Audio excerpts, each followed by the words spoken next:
Hello dear traders, you are on InstaForex TV channel with me, Kate Stichina. I present your weekly review of the US stock market that staged a massive reversal last Friday after President Trump said conversation with China over trade will continue and his relationship with President Xi Jinping remains strong. The Nasdaq Composite Index climbed by 6.35 points to 7,916.94 on Friday.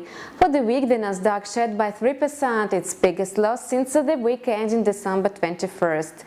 The Dow Jones Industrial Average rose by 114 points to end at 25,942.37, recovering from a deficit of more than 350 points.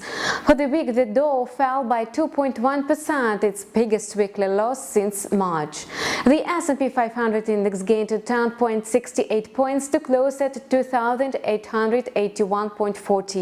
Its weekly decline was 2.2%, the biggest since the week ending December 21st. Trade tensions were front and center as the United States increased tariffs on Friday, with Beijing vowing to retaliate. But the stock market bounced back after U.S. Secretary of Treasury Steven Mnuchin indicated that bilateral talks were constructive even though an agreement was not reached.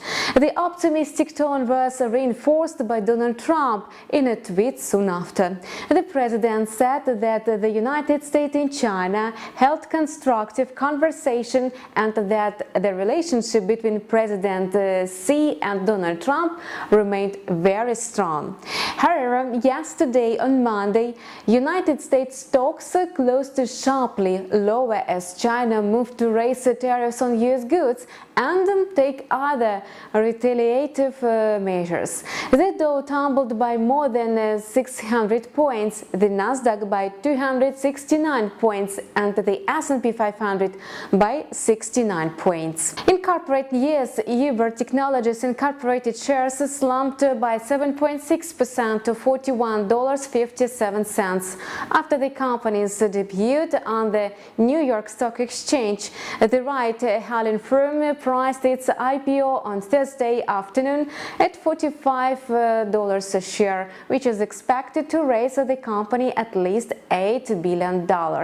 Meanwhile, shares of Symantec Corporated sank by 13% to $19.39 after the firm reported an earnings miss and downbeat guidance on Thursday evening, and said that CEO Greg Clark had left his role. You were watching weekly review of the US stock market on InstaForex TV channel with me, Kate Stichina. We wish you profitable deals.